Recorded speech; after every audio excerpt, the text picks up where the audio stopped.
we have systems of state-subsidized private enterprise, which is, by its institutional nature, seeking to maximize profit and market share. And of course, it will therefore lead to consequences like these. So say, take your iPhone. The minerals, the crucial minerals may come from Eastern Congo, where multinationals are kind of waiting while the vicious militias murder people and give opportunities to get the minerals, and the whole history that I described before lies behind it. But the iPhone is actually manufactured in China. It's manufactured by a Taiwanese corporation, Foxconn, which runs assembly plants in China. Foxconn, in turn, is a subsidiary of Apple Corporation, the world's biggest corporation. If you look at the economics of iPhone production, turns out that the profits that Apple makes from the sale of an iPhone are about 10 times as high as the profits that Foxconn makes. And the profits that Foxconn makes are, I'm not sure what the figure is, but far higher than the profits that the assembly plant in China makes. So China is actually assembling the thing, and it's called a Chinese export, but China makes almost nothing from it. The Taiwanese corporation makes a lot more, and Apple makes a huge amount more, and that goes back to Apple stockholders, people like us and so on. Of course, highly concentrated among the extreme wealthy. But those are the economics of production of iPhones. Now, if you look further and ask where the technology from iPhones came from, most of it came from the taxpayer. In this case, mostly the US taxpayer. For example, the GPS system, it came from the Navy, US Navy. But who funds the US Navy? Well, American taxpayers.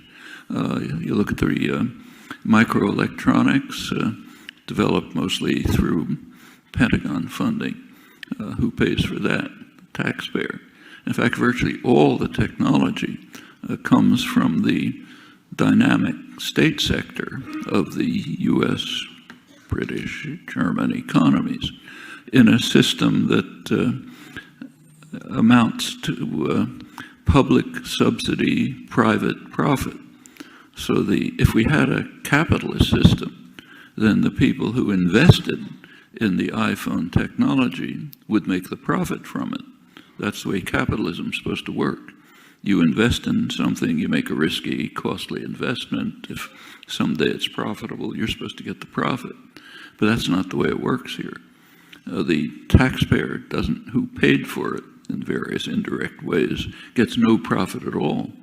The profit goes to the private enterprises that produce them, that are granted the technology, handed the technology, so they can tweak it for marketing and then sell it and make profit. So the profit goes to Apple and Microsoft and Bill Gates and so on and so forth, but the risky investments over decades often are made by the public. So it's a complicated system of state-supported private profit, which is built into the whole so-called globalization system. So if you take a close look at the trade treaties that are now being debated, transatlantic, trans-Pacific, these are called free trade treaties. But that's part of the general system of delusion imposed by our ideological institutions. They're not free trade treaties. They're investor rights treaties. They have almost nothing to do with free trade. Tariffs among the major traders are already very low. They'll barely change. A few cases here and there. They have the crucial element of them is what's called intellectual property. which is a nice term to cover monopoly pricing rights. So it grants pharmaceutical corporations, media, mega corporations, and others enormous rights to steal from the public through monopoly pricing, granted by the free trade systems. There are pretexts for this. They claim they need it for research and development, but if you look closely, that collapses pretty quickly. It's mainly a way to make the rich more powerful, more rich and more powerful. Another element is investor-state dispute settlements, which means the rights to corporations. Remember, corporations were granted the rights of personhood by the courts over a century of litigation, grants the rights of these immortal persons, state-created immortal persons, to sue other states, something that persons of flesh and blood can't do. Sue other states because they may take actions which might interfere with profits. So, for example, if Mexico wants to set up an environmental protection area where some U.S. corporation wants to mine gold, let's say, they can sue Mexico for taking away their profits, potential profits. You can't do that. I can't do that. But these persons can do it. That's the basis that goes on like this for what are called free trade agreements. Just as the sale of iPhones is called free market enterprise. If you look closely, it's anything but. So going back to your question, the end result of the way these things are distributed is the nature of the institutions that in which we live and which we support, at least insofar as we tolerate them. After all, we have a right to change, and even the capacity to change them, but you got to understand them first. So I've got a broader question, which is, with the current way that international society is organized and the spread of global capitalism, do you think we're really capable of dealing with the economic crisis, well, with all the crises that you've mentioned? I don't think anyone knows the answer to that question. Global capitalism, state capitalism, is a pretty flexible system. It can have a lot of different variants. So the European social democratic welfare state innovations of the post-Second World War period changed the nature of state capitalism in significant ways. It's now being reversed. The intent and the nature of the austerity programs is basically one of dismantling democratic systems and welfare state arrangements. I think that's pretty good evidence for this. But it's a flexible system. And the question is it flexible enough to make it possible to deal with crises like, for example, the environmental crisis? If we had real market systems, we'd be finished.